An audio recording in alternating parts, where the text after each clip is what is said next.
এই ছেলেরা তোমাদের উদ্দেশ্যে একটা কথা বলবো। সবাই মনে করে যে বাংলাদেশে এই মেন্স টিম হচ্ছে গিয়ে সবচেয়ে সেরা। বাংলাদেশে men's cricket team, men's football team, মেয়েরা অনেক দূর এগিয়ে আছে। আমার তখন বয়স 9 বছর বয়সে আমি আমার বাবার সাথে, আমার বাবার ছোট আঙ্গুলটা ধরে এই লাঙ্গুনে হেঁটেছিলাম। আব্বার ইলেকশন ছিল, আমাকে এমনি বেড়ানোর জন্য হাঁটিয়েছিল। আমার যখন 9 বছর বয়স, তখন আমি চিন্তা করতে পারিনি যেরকম আপনাদের সামনে একদিন দাঁড়িয়ে বক্তৃতা দিতে হবে, কথা বলতে হবে। কারণ সত্যি করে বলতে এই 9 বছর থেকে আমার এখন বয়স 40 পার হয়ে গেছে। কেমনে করে যে এত তাড়াতাড়ি বুড়া হয়ে গেলাম বুঝতেও পারলাম না। ওই জন্য আপনাদের ভাই তো আর এখন না, এখন আঙ্কেল স্ট্যাটাসে চলে গেছি। এখন আঙ্কেল হিসাবে আপনাদেরকে একটা জিনিস বলতে চাই। আমরা যারা যারা আপনার সামনে আছি আজকে, সবাইকে আপনারা হয়তো ওই ব্যানার, পোস্টার এভাবে করে আপনারা হয়তো চিনেন।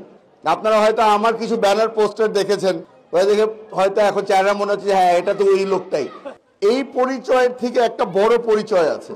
ওই পরিচয়টা হলো গিয়ে আপনারা যেই এলাকায় বসবাস করেন, আমিও সেই এলাকারই সন্তান। তো ওই অনুযায়ী আমরা সবাই কিন্তু একটা পরিবার। আপনারা গত কিছু বছর ধরে হয়তো দেখে এসেছেন যে এই পলিটিক্সের মধ্যে অনেক ধরনের নোংরা মানুষ সামনে চলে আসে। পলিটিক্স মানে হচ্ছে গিয়ে মারামারি, কাটাকাটি, এই ধরনের। আমরা আজকে আপনাদের সামনে এসেছি একটা ওয়াদা করার জন্য যে পলিটিক্স আর নোংরা থাকবে না।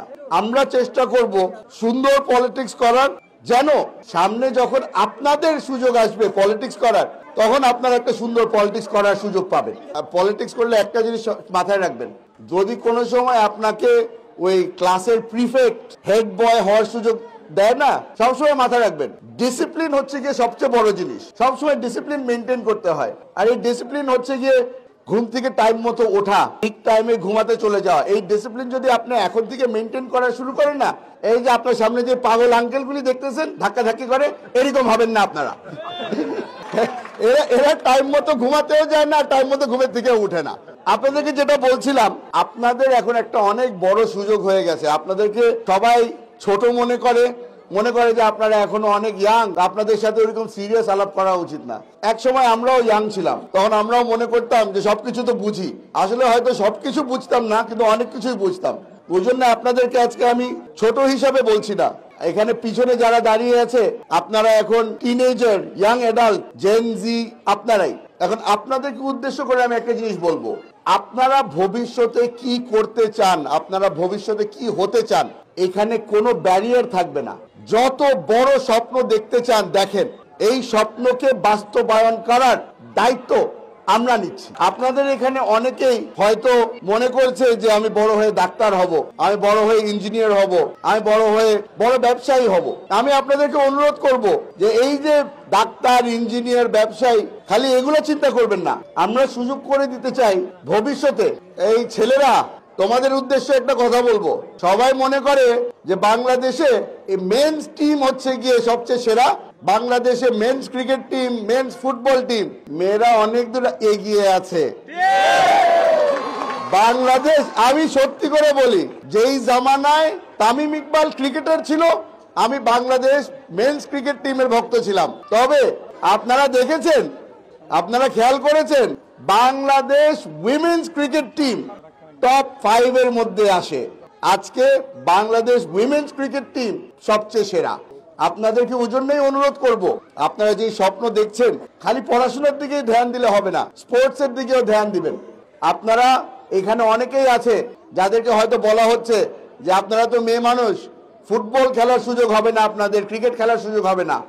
এখনই বলে দিচ্ছি, প্রতিটা সুযোগ আছে আপনাদের। আপনাদের স্বপ্ন যেটাই হোক না কেন, আমরা আপনাদের সহযোগিতা করব। আপনারা যা হতে চান আমরা বাস্তবায়ন করব। রাঙ্গুনিয়ার ব্রেইন পাওয়ার কিন্তু অনেক হাই। আশা করছি বাংলাদেশের মধ্যে যদি সবচেয়ে সেরা ডাক্তার হয়ে থাকে, ওটা ইনশাল্লাহ একদিন রাঙ্গুনিয়ার থেকেই হবে। আরেকটা জিনিস বলে দিচ্ছি, রাঙ্গুনিয়ার মধ্যে আর কোনো জোর জবরদস্তি হবে না। রাঙ্গুনিয়ার মধ্যে আপনাদেরকে এমন একটা পরিস্থিতি করে দিতে চাচ্ছি আমরা, যেখানে আপনারা দিনে বলেন, রাতে বলেন, সব সময় নিরাপদ মনে করবেন নিজেদেরকে। আপনাদের বাবা মারা আপনাদেরকে সকলকে হয়তো বলে দেয় যে আসরের আজানের আগে বাড়িতে চলে আসতে হবে, কারণ তারা ভয় পায় যে বাইরে খারাপ ধরনের মানুষ আছে। আপনাদেরকে ওয়াদা করছি, এখন থেকে এই যে আপনাদের সামনে যে বড় এই বুড়া বুড়া আঙ্কেলরা আছে, এরা সকলে আমার পক্ষ হয়ে আপনাদের পাহারাদার হিসাবে কাজ করবে। আপনাদেরকে একটা ছোট জিনিস বলে যাচ্ছি, হয়তো মনে করবেন যে ডায়লগ বাজি করছি, কিন্তু ডায়লগ বাজি করছি না, সত্যি করে বলে যাচ্ছি। এখানে আপনারা যারা যারা আছেন, আপনাদের কোনো সমস্যা হলে, কোনো সময় যদি মনে হয় যে এই আঙ্কেলটা একটু সাহায্য করতে পারবে, আপনারা সকলে জানেন আমার বাড়ি কোথায়। বাবা মাকে নিয়ে বাড়িতে চলে আসবেন, ইনশাআল্লাহ যতদূর ক্ষমতা আছে আমি করব।